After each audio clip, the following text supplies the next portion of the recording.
이제 우리 다 같이 주옥에 맞추어 묵도하심으로 주일날 3부 예배를 시작하겠습니다.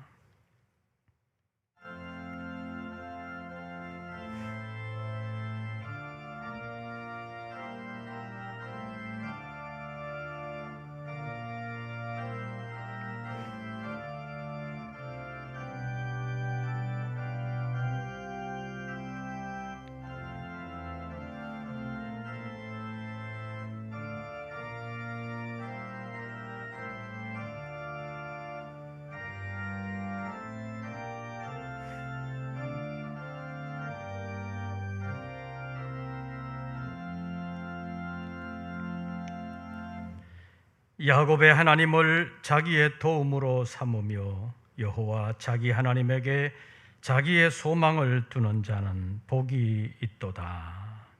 하나님은 영이시니 예배하는 자가 영과 진리로 예배할지니라. 아멘. 오늘도 저희들을 사랑하심으로 주님의 이름 앞에 예배할 수 있도록 은혜 베풀어 주심을 감사합니다. 여러 가지로 어려운 이 시대, 이 백성들 가운데 하나님의 은혜가 있어 오늘의 이 나라가 있음을 믿습니다. 오늘도 주의 날인 줄로 알고 주님 앞에 예배하는 우리 모든 권속들을 통하여 하나님 영광을 받으시며 하나님의 뜻을 이루시옵소서. 우리 주 예수 그리스도의 이름으로 기원하옵나이다. 아멘. 찬송가 44장을 함께 부르시겠습니다.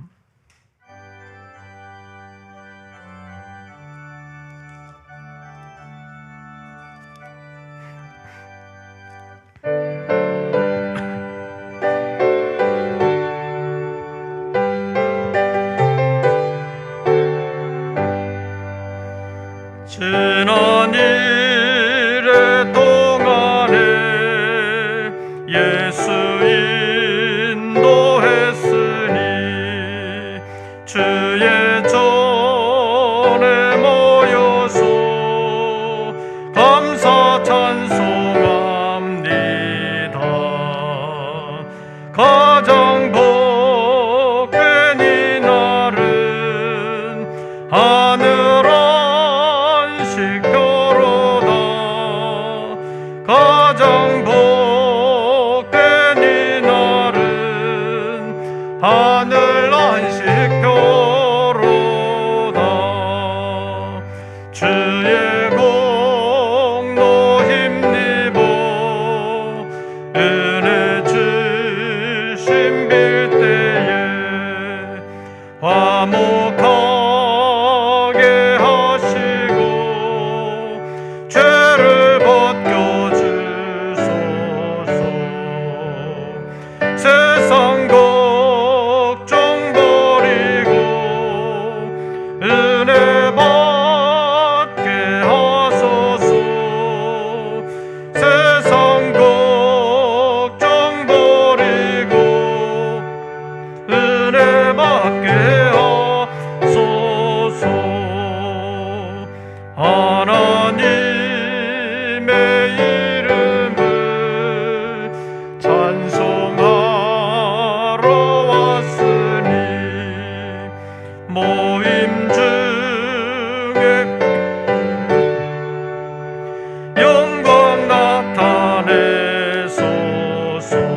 오늘도 저희들을 예배 자리로 불러주심을 감사합니다. 하나님께서 사랑하심을 인하여 저희들을 불러주셨사오니 이 시간 우리의 예배가 몸만 왔다가 그저 흩어지는 시간이 아니라 온전히 주님 앞에 우리 자신을 맡기고 드리는 시간이 되게 하여 주시옵소서. 예배가 설교만 듣는 시간이 아니라 우리의 삶의 모든 것을 주님 앞에 드리는 것임을 기억하게 하시고 우리의 영이 주님을 만날 수 있도록 은혜 베풀어 주시옵소서. 여러 가지로 어려움이 많은 이 시대 가운데서 이 나라가 하나님의 은혜를 힘입어 오늘의 나라가 된 것을 감사합니다. 정말 어려운 역사 속에서 하나님의 은혜가 아니었다면 이 나라는 벌써 망하고 말았을 것입니다. 그러나 하나님께서 은혜 베풀어 주심을 인하여 오늘에 이르게 되었음을 기억하게 하시고 감사할 수 있도록 도와주시옵소서. 다시 하나님 앞에 바로 서는 이 나라가 되게 하시고 하나님의 은혜를 간구하는 나라가 되게 하여 주시옵소서.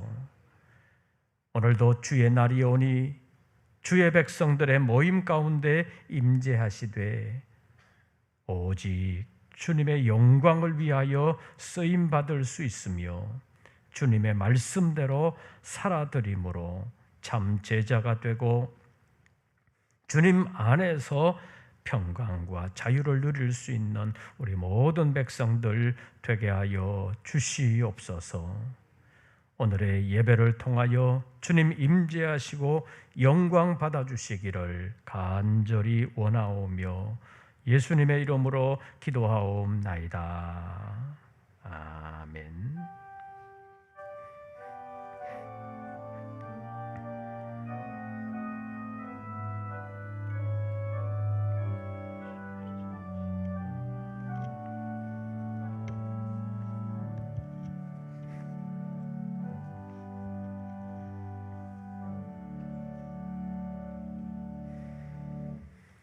오늘 우리에게 주시는 하나님의 말씀을 찾습니다. 신약성경 요한복음 제8장입니다. 요한복음 제8장 31절부터 40절까지의 말씀입니다. 요한복음 제8장 31절부터 40절까지의 말씀 함께 교독하시겠습니다. 31절 말씀을 제가 먼저 봉독합니다. 그러므로 예수께서 자기를 믿은 유대인들에게 이르시되 너희가 내 말에 거하면 참으로 내 제자가 되고 그들이 대답하되 우리가 아브라함의 자손이라 남의 종이 된 적이 없거늘 어찌하여 우리가 자유롭게 되리라 하느냐.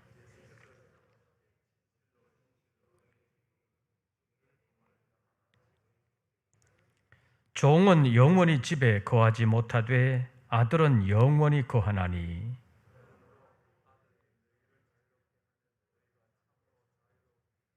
나도 너희가 아브라함의 자손인 줄 아노라. 그러나 내 말이 너희 안에 있을 것이 없으므로 나를 죽이려 하는도다.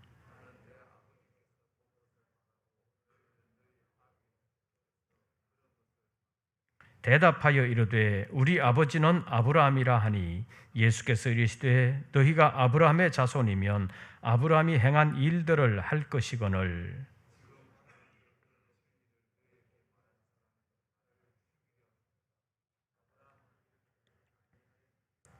아멘. 오늘도 주님의 이름으로 예배하는 우리 모든 권속들에게 우리 주님의 은혜와 평강이 함께 하시기를 축원합니다.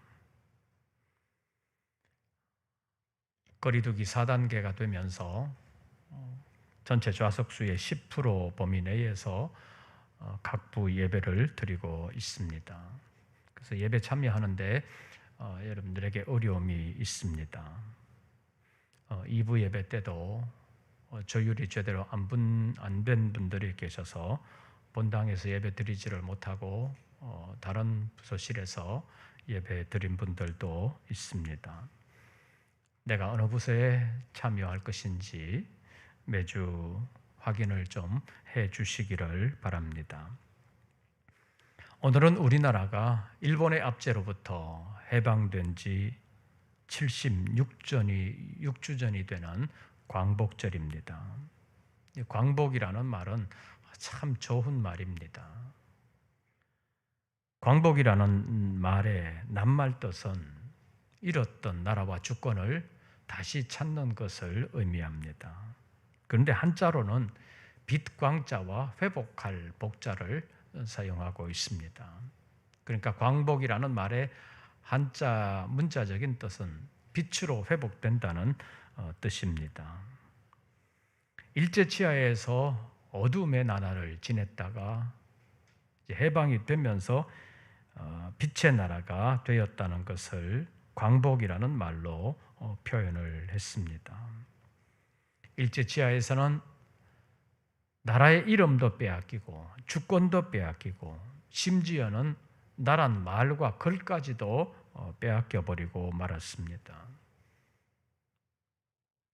마치 일본의 종처럼 살아야만 했습니다. 1937년부터 내선일체라는 명분으로 조선과 일본은 한 몸이다. 그런 주장들을 했습니다. 이것은 명분일 뿐이고 실제로는 전쟁 물자를 조선에서 수탈해 가기 위한 식민지 수탈 정책이었습니다. 그러니까 내선일체라는 이 말은 오늘날의 정책적으로 표현하면 복지 정책에서는 하나도 도움이 되지를 못했습니다. 다시 말하면 일본은 조선에 혜택을 주지 아니하고 주로 세금을 뺏어가는 일이나 병력동원, 전쟁 물자를 뺏어가는 데만 내선일체라는 말로 사용을 했습니다. 그러니까 내선일체라는 말은 허울 좋은 구호일 뿐이고 실제로는 아주 악랄한 식민지 수탈 정책이라고 말할 수 있습니다. 그래서 실제로 일본은 우리나라에서 가능한 모든 것을 빼앗아 가려고 했습니다. 또 사람들까지도 잡아갔습니다.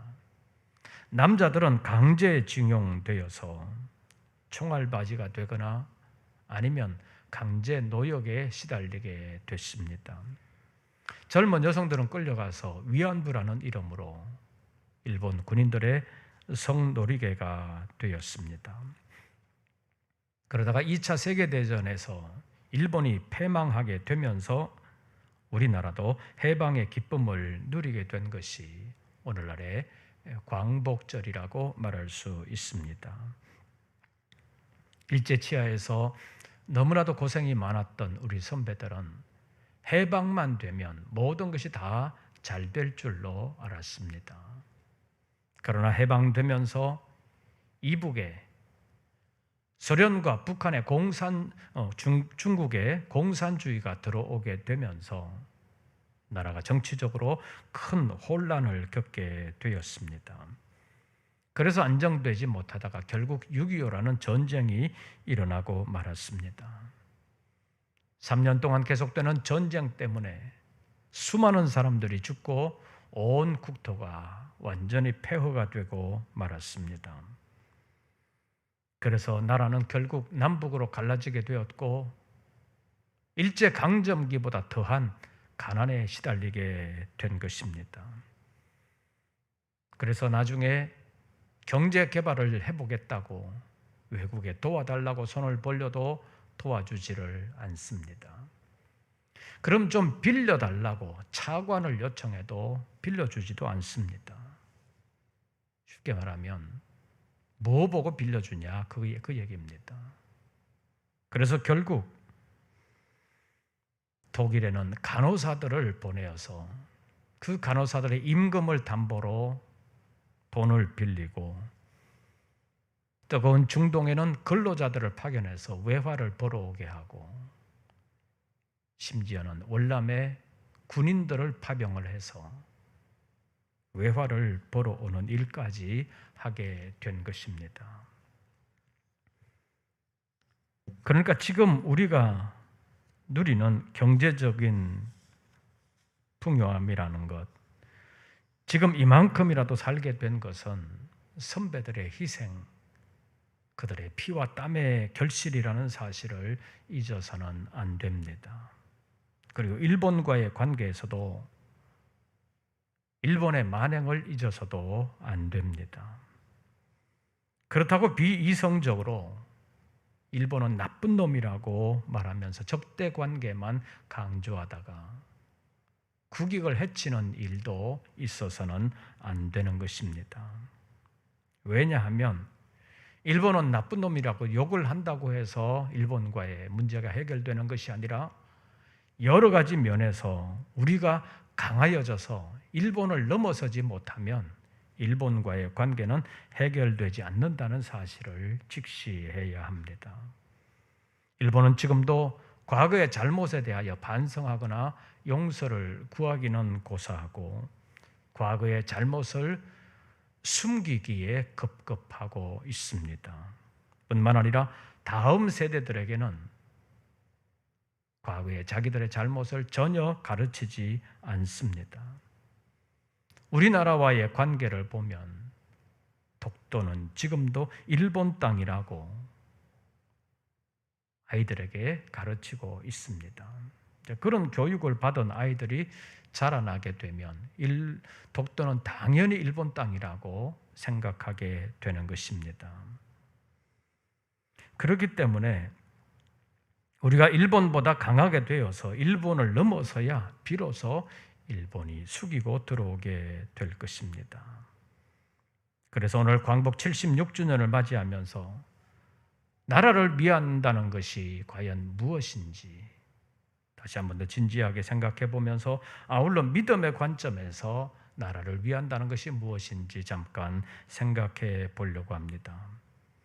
첫째로 진정한 광복은 정치적인 해방과 경제적인 부흥에만 있지 않다는 사실을 알아야 합니다. 지금 우리나라는 60, 70년 전만 비교하면 비교할 수 없을 정도로 정말 잘 사는 나라가 되었습니다. 한강의 기적이라고 불리는 경제적인 부흥은 세계가 부러워하고 가난한 나라들이 배우고자 하는 나라가 되었습니다. 정치적인 민주화도 정말로 급격하게 이루어져서 지금은 어쩌면 성장통이라고도 볼 수 있는 그런 아픔들이 있습니다. 왜냐하면 오랫동안 정치적으로 여러 가지 일들을 겪으면서 부작용을 최소화하는 방향으로 아직까지 체질화가 되어 있지 않기 때문에 여러 가지 어려움이 있습니다. 그렇기 때문에 정말 차분하게 부작용을 최소화하는 방향으로 함께 지혜를 모으지 아니하고 자기 고집만 내세우게 되면 이 나라가 더 큰 어려움으로 빠져 들어갈 수도 있습니다. 지금의 정치인들은 여야를 막론하고 세상에 대하여 너무 낙관적으로 보는 경향이 있습니다. 자기들이 주장하는 것대로 하면 모든 것이 다 잘 될 것이라고 착각하고 있는 것입니다. 다시 말하면 정치인들은 여야를 막론하고 세상에 사탄이 역사하고 있다는 사실을 제대로 인식하지를 못합니다. 자기들을 비롯해서 모든 사람이 마귀의 조종을 받고 있는 약한 인생들이라는 사실을 인정하지 않는다는 말입니다. 그래서 자기들이 주장하는 것이나 자기들이 행하는 모든 것은 다 옳다고 착각하는 것이 정치인들의 속성인 것입니다. 물론 그렇지 않은 사람들도 있지만 극단적인 사람들 가운데서는 자기들을 지지하지 않는 모든 사람들은 다 적이라고 생각하는 경향도 있는 것을 보고 있습니다. 그래서 우리는 역사에서 배워야 합니다. 역사에서 교훈을 받지 않는 민족에게는 희망이 없다는 말도 있습니다. 1990년대 초에 소비에트 연방이 해체되면서 소련에 포함되고 있었던 여러 나라가 서로 독립하는 일이 있었습니다. 공산주의 국가들이 공산주의 사상을 버리게 된 것에 교훈을 받아야 된다는 것입니다. 1917년 볼셰비키 혁명이 일어날 때만 해도 모든 지주들과 부자들만 죽이면 가난한 자들의 천국이 이루어질 것이라고 생각을 했습니다. 그래서 피해 숙청이라고 불리는 살인이 혁명이라는 이름으로 공공연하게 일어나게 된 것입니다. 그런데 70여 년 동안 세계 곳곳에서 공산주의 실험이 진행됐습니다. 다시 말하면 공산주의라는 사상을 가지고 정치적인 신념으로 나라를 이루어 보고자 했다는 말씀입니다. 70년 동안 세계 여러 나라에서 공산주의 실험을 해본 결과 옛날 지배계급이라 할 수 있는 지주들과 부자들의 자리에 공산주의자들의 특권층만 대체되었을 뿐 가난한 사람들의 삶은 별로 좋아지지 않았다는 것이 드러나게 되었습니다. 공산주의보다 도리어 자본주의 사회 속에 있었던 사람들이 더 잘 살게 된다는 것을 발견하게 되었다는 말입니다. 이것이 공산주의 실험 70년의 결과였습니다. 그래서 결국 러시아에서부터 공산주의 사상을 버리게 되었습니다. 그러면서 주변의 여러 나라들이 공산주의를 버리고 다시 새로운 체제를 만들어 가게 된 것입니다. 왜 그럴 수밖에 없는 것입니까? 혁명이라는 명목으로 지배계급이 되는 그 사람들도 결국에는 한없는 욕심을 가진 죄인에 불과하다는 사실을 몰랐기 때문입니다. 처음에는 혁명이라는 이름으로 빛을 가져다 주는 사람인 줄로 알았는데 세월이 흐르면서 그들도 역시 욕심을 가진 사람이라는 사실을 나중에야 알게 된 것입니다. 그래서 결국은 빛을 가져다 줄 줄로 알았던 그 사람들이 도리어 빛을 가리는 존재로 전락해 버리는 것을 목도할 수밖에 없었습니다. 그런데 자기들은 그것을 인정하지 않습니다. 그래서 우리는 믿음으로 사람은 누구나 죄인이라는 사실을 알아야 된다는 것입니다. 사실 경제적인 개념으로만 보면 공산주의 70년의 실험이 경제적으로 실패했다고 해서 그러면 자본주의가 모든 사람에게 다 진정한 행복을 주느냐? 그렇지도 않다는 사실을 또 우리가 알게 되는 것입니다. 공산주의보다는 낫지만 자본주의도 모든 사람들을 모두 행복의 나라로 이끌지는 못한다는 것이 그 모든 나라에서 실제로 겪고 있는 일이기도 합니다. 정치적인 개념으로 봐도 민주주의가 독재보다 더 낫기는 하지만 민주주의도 완전한 행복의 나라로 다 인도하지는 못한다는 사실을 우리가 보고 있습니다. 그래서 우리가 알아야 하는 것은 우리를 진정으로 살리는 참 빛은 세상의 경제적인 부흥이나 정치적인 자유에만 있지 않다는 사실입니다. 그래서 두 번째로 알아야 되는 것이 예수 그리스도께서 우리를 진정으로 살리는 참 빛이 되시기 위하여 이 땅에 찾아오셨다는 사실입니다. 요한복음 제1장에 있는 말씀을 보면 예수 그리스도는 생명을 주는 참 빛이라고 말씀을 했습니다. 요한복음 8장 12절에서 예수님께서 스스로 말씀하시기를 나는 세상의 빛이니 나를 따르는 자는 어둠에 다니지 아니하고 생명의 빛을 얻으리라고 말씀하셨습니다. 그런데 요한복음 1장에 보면 하나님께로부터 보내심을 받은 한 사람을 소개하고 있는데 그의 이름은 요한입니다. 세례 요한이라는 사람입니다. 요한복음 1장 7절과 8절에서 그에 대하여 분명하게 말하기를 그는 이 빛이 아니요 빛에 대하여 증언하러 온 자라고 밝혔습니다.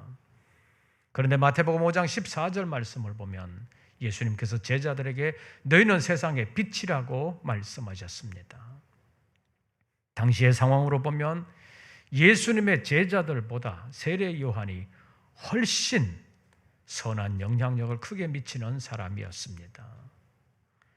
사람들이 세례 요한을 혹시 오시리라 한 메시아가 아닌가라고 생각할 정도로 세례 요한의 영향력이 컸는데도 불구하고 세례 요한을 소개하면서 그는 이 빛이 아니라고 말씀을 했는데 제자들에게 너희는 세상의 빛이라고 말씀하셨습니다. 이 빛의 개념이 다르다는 것입니다. 요한복음 1장에서 말하는 빛의 개념과 마태복음 5장에서 말하는 빛의 개념이 다른데 요한복음 1장에서 말하는 빛은 스스로 빛을 만들어서 내는 것이고 마른 사람들을 살리는 생명의 빛을 말하는 것입니다. 그런데 마태복음 5장에서 너희가 세상의 빛이라고 말할 때 그 빛은 참빛 되시는 예수 그리스도에게서 받아서 비추는 빛, 쉽게 말하면 반사적인 빛이라고 말할 수 있습니다. 굳이 전체에서 말한다면 태양빛 같은 것은 주님의 참빛이고 달빛 같은 것은 사람들이 바라는 빛이라고 말할 수 있습니다. 어쨌든 사람은 아무리 훌륭한 사람이라 할지라도 스스로 생명의 빛을 바란다고는 말할 수 없다는 것입니다. 여러 가지 면에서 모범이 되는 빛을 발할 수는 있지만 영원한 생명으로 살리는 참 빛을 발할 수는 없다는 것이 성경의 가르침입니다. 지금까지의 인류 역사가 우리에게 교훈하는 것도 아무리 훌륭한 사람이라도 사람들을 영생으로 인도하는 빛을 발하지는 못한다는 사실입니다. 다시 말하면 세상의 어떠한 사상도 어떠한 사람도 우리에게는 참빛, 생명의 빛이 될 수 없다는 사실입니다. 그래서 단순한 사람이 아니라 하나님이신 예수 그리스도께서 이 땅에 생명을 주시기 위하여 내려오셨다는 것을 성경이 증언하고 있습니다. 요한복음이 말하는 예수 그리스도는 참 하나님이십니다. 그분이 우리에게 생명을 주시기 위하여 이 땅에 찾아오셨는데 마지막으로 살펴본 것은 주님이 어떻게 우리에게 생명의 빛을 주시는가 하는 것입니다. 본문 31절과 32절 말씀을 봐주시기를 바랍니다. 제가 31절을 읽으면 32절을 읽어주시기를 바랍니다. 그러므로 예수께서 자기를 믿은 유대인들에게 이르시되 너희가 내 말에 거하면 참으로 내 제자가 되고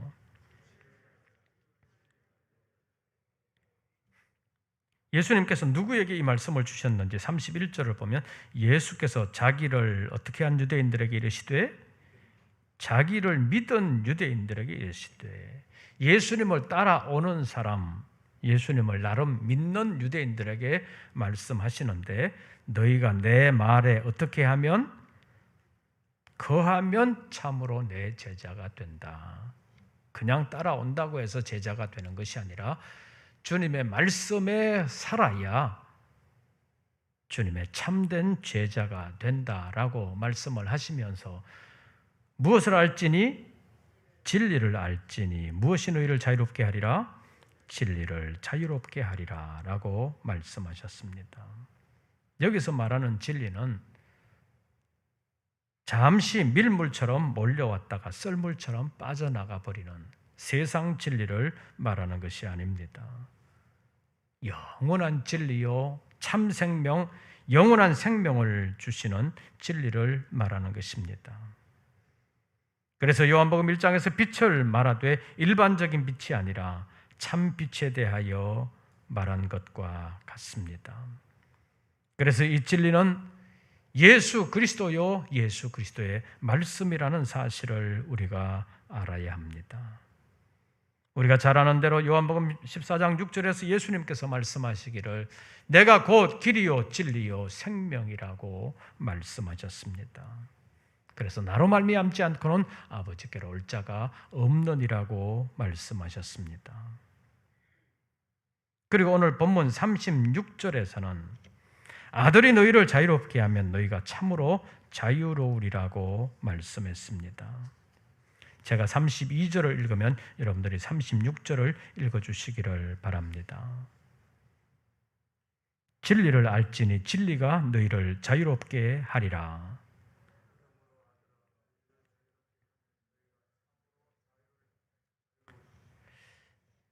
진리를 알지니 진리가 너희를 자유롭게 하리라고 그랬는데 36절에서는 누가 너희를 자유롭게 하면? 아들이 너희를 자유롭게 하면 너희가 자유로우리라 라고 말씀했습니다. 진리는 예수 그리스도인 것을 오늘 본문이 말씀하고 있습니다. 그리고 여기서 말하는 자유는 정치 경제적인 자유를 말하는 것이 아닙니다. 언론이나 집회 결사의 자유를 말하는 것이 아닙니다. 쉽게 말하면 사회적인 의미에서 자유를 말하는 것이 아니라는 것입니다. 본문에서 유대인들은 자기들은 아브라함의 자손이기 때문에 남의 종이 된 적이 없다. 그러니까 우리는 늘 자유했다라고 항변하고 있지만 예수님께서도 그 사실을 아시지만 왜 진리가 자유롭게 하리라고 말씀을 하셨습니까? 사람들이 알지 못하는 비밀이 하나 있다는 것입니다. 누구나 죄를 범하면 죄의 종이 된다는 사실입니다. 다시 말하면 죄인은 마귀의 지배를 받게 된다는 사실입니다. 그래서 예수님 당시에 유대인들은 육적으로는 아브라함의 자손이라 남의 종이 된 적이 없었지만 영적으로는 늘 마귀의 종된 사람이었다는 사실을 그들은 몰랐지만 예수 그리스도는 아셨습니다. 그래서 자유롭다고 말했던 그 당시에 사람들 가운데 상당수는 마귀의 종된 사람들이 많았다는 것을 우리가 알아야 합니다. 그래서 예수님께서 진리를 알지니 진리가 너희를 자유롭게 하리라고 말씀하셨습니다. 지금도 이 땅에서는 자유롭다고 말하거나 아니면 내가 무슨 일이든지 할 수 있다고 착각하는 사람들이 있지만 영적으로 보면 죄의 종, 마귀의 종이 되어 마귀에게 끌려다니는 사람들이 많다는 사실을 알아야 합니다. 광복 76주년을 맞이한 우리의 모습은 어떻습니까?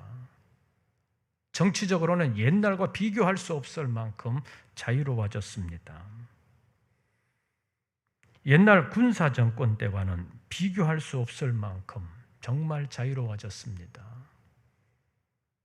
요 근래 들어와서 정권에 반대하는 사람들에게 재갈물리라는 시도가 많아지기는 했지만 그래도 옛날 일제시대나 군사정권 시대에 비교하면 정말 자유로운 나라가 된 것은 사실입니다. 그러나 영적으로까지 자유롭게 되었느냐? 분명히 아니라는 것입니다. 경제적으로도 옛날 가난한 시대보다 훨씬 부자 나라가 되었습니다. 그렇다면 사람들이 느끼는 행복 지수는 옛날 가난한 시절보다 확실히 높아졌느냐? 확실하게 아니라는 것입니다.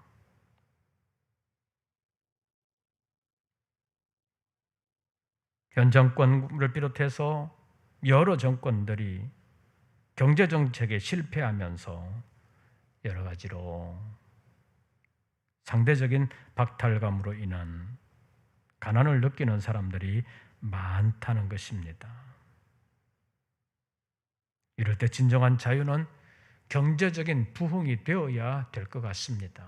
그래서 세계 여러 나라들이 우리나라뿐만 아니라 세계 각국에서 지도자를 뽑으면서 경제적으로 나라를 일으켜줄 수 있는 사람인가 하는 것을 많이 보는 경향이 있습니다.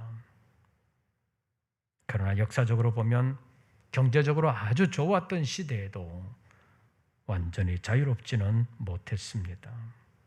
왜냐하면 영적으로 마귀의 지배를 받을 수밖에 없는 사람이기 때문입니다. 사랑하는 성도 여러분, 요즘 희망 고문이라는 말이 있습니다. 코로나로 말한다면 2주만 잘 버티면 그 다음에는 괜찮아질 것입니다. 그렇게 하다가 벌써 거의 2년이 다가가고 있습니다. 경제적으로도 이렇게 하면 좀 나아질 것입니다. 그런데 별로 나아지는 경향도 안 보입니다. 그래서 희망을 말하지만 실제로는 이루어지지 않는 희망이기 때문에 희망 고문이라는 말로 표현하고 있습니다. 코로나로만 보면 코로나 잘하면 괜찮을 것 같고 그 예방 백신만 잘 맞으면 될 것 같은데 자꾸 변이가 나와서 또 변수가 생기는 것을 우리가 보고 있습니다. 코로나뿐만 아니라 지금까지의 인류 역사를 보면 한 가지 어려움을 해결하고 나면 다른 어려움이 또 다가오는 것을 보게 되는 것입니다. 세상이 지속되는 한 사람들이 바라는 유토피아는 이루어지지 않는다는 것이 지금까지의 인류 역사가 우리에게 가르쳐주는 교훈입니다. 성경이 말하는 천국이 이루어지기 전까지는 고난이 완전히 없어지지 않는다는 사실입니다. 그러나 어느 누구도 아무리 훌륭한 사상도 천국을 건설할 수는 없다는 것이 또 지금까지의 역사가 보여주는 교훈입니다. 그래서 이 천국 운동을 시작하기 위하여 예수님께서 초림하셨고 천국 운동을 완성하시기 위하여 재림하실 것을 성경이 약속하고 있습니다. 돈이 사람을 자유롭게 하는 것이 아닙니다. 정치적인 자유가 사람을 자유롭게 하는 것도 아니라는 것입니다. 성경은 아주 분명하게 말씀하고 있습니다. 돈을 사랑함이 일만하게 뿌리가 되나니 이것을 탐내는 자들은 미혹을 받아서 믿음에서 떠나 많은 근심으로 자기를 찔렀도다. 돈만을 추구하는 사람은 결국 많은 근심 가운데서 멸망하게 된다는 것을 말하는 것입니다. 그래서 본문 32절을 제대로 알아야 합니다. 32절 다시 보시죠. 무엇을 알지니 진리를 알지니 진리가 너희를 어떻게 하리라? 자유롭게 하리라. 오직 참 진리 되시는 예수 그리스도만이 우리를 자유롭게 하실 수 있습니다. 세상 어떤 것으로도 우리를 자유롭게 할 수 없지만 주님의 말씀인 진리만이 우리를 자유롭게 한다는 것입니다. 코로나 때문에 여러 가지로 어렵습니다. 예수님 안에 진정한 자유가 있습니다. 예수님의 말씀인 진리 안에 자유함이 있다는 것을 기억하고 이 나라의 진정한 자유를 위하여 예수님과 예수님의 말씀이 다시 힘을 얻는 시대가 오도록 기도해 주시기를 바랍니다. 우리 한번 따라해 보시기를 바랍니다. 진리를 알지니 진리가 너희를 자유롭게 하리라. 이 진리와 자유를 함께 모시고 주님과 더불어 살아가는 우리 모든 권속들 되시기를 주의 이름으로 축원합니다. 기도하겠습니다. 하나님 도와주시옵소서. 너무나도 세상살이가 어렵습니다. 진리 안에서 이겨낼 수 있도록 도와주시옵소서. 이 진리가 이 나라에서 다시 힘을 얻을 수 있도록 역사하여 주시옵소서. 지금까지의 모든 나라 일들이 하나님의 은혜인 것을 기억하고 하나님 앞에 순종하는 나라, 순종하는 백성 되게 하여 주시옵소서. 예수님의 이름으로 기도하옵나이다. 아멘. 찬송가 407장을 부르시면서 준비하신 예물 드리겠습니다.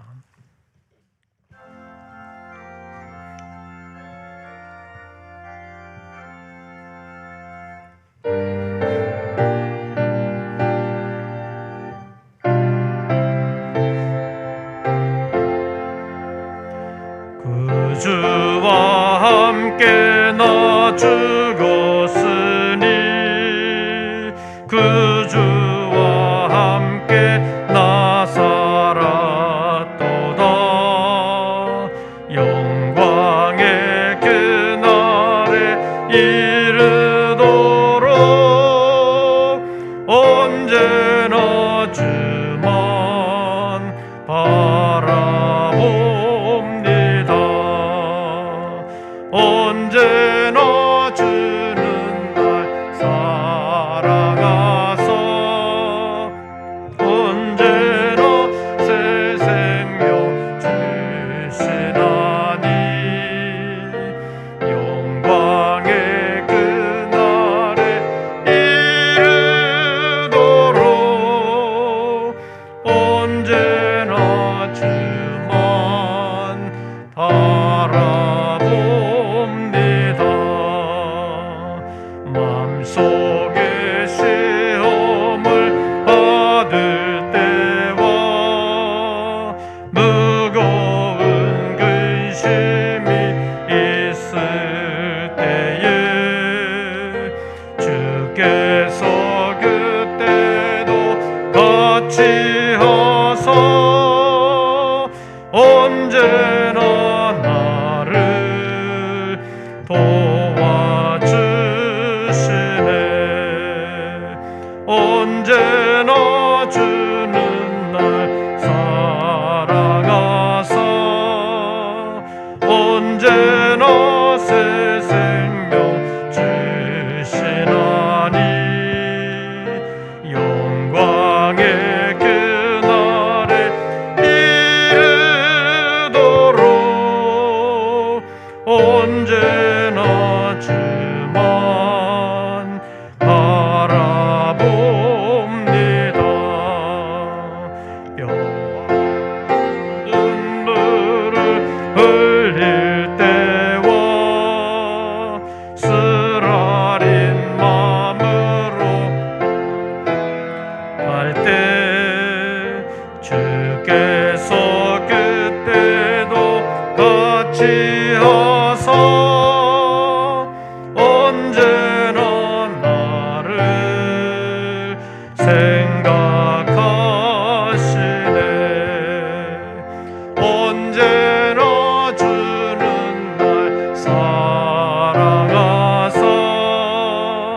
언제나 새 생명 주시나니 영광의 그날에 이르도록 언제나 주만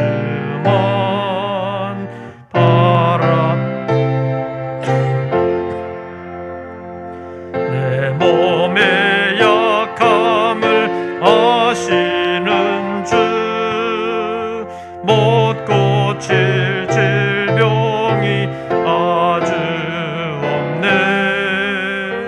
괴로운 날이나 기쁜 때나 언제나 나와 함께 계시네. 언제나 주는 날 사랑하사 언제나 새 생명 주시나니 영광의 그날에 이르도록 언제나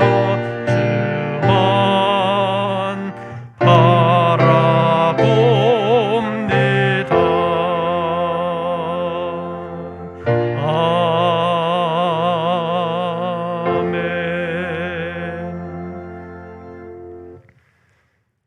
저희들 다시 세상으로 나아갑니다. 믿음을 가지고 나아가기를 원합니다. 진리 안에서 살기를 원합니다. 진리가 주시는 자유를 누리기를 원합니다. 도와주시옵소서. 정성으로 예물을 올렸습니다. 내가 가진 모든 것과 내가 할 수 있는 모든 것도 주님께서 주신 주님의 것임을 기억하며 11조의 예물을 올렸습니다. 여러 가지로 어려운 세상이지만 베풀어 주시는 하나님의 은혜가 있는 것을 생각하며 감사의 예물을 올립니다. 이 나라를 생각하며 통일 선교헌금을 올립니다. 하나님 도와주시옵소서. 이 나라가 이만큼이라도 오게 된 것이 하나님의 은혜인 줄로 알게 하시고 하나님께 순종하는 나라가 되도록 강권하여 주시옵소서. 이제는 우리 구주 예수 그리스도의 은혜와 아버지 하나님의 크신 사랑과 성령님의 교통하심이 다시 한 번 더 믿음을 새롭게 하며 나라와 민족을 생각하며 주님 앞에 기도하기를 원하고 주님께 순종하기를 원하는 우리 모든 권속들 위에 이제부터 영원토록 함께 하시기를 축원하옵나이다. 아멘.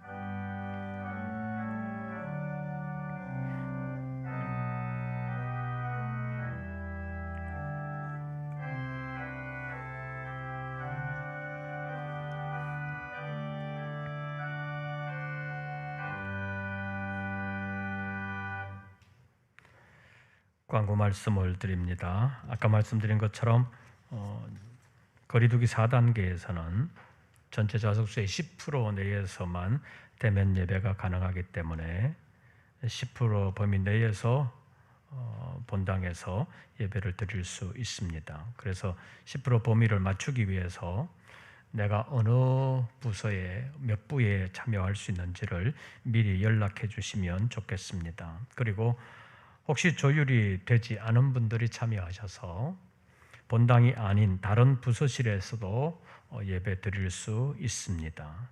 양해해 주시기를 바라고 함께 많이 참여할 수 있도록 그리고 이 코로나 시대가 속히 안정될 수 있도록 기도해 주시기를 바랍니다.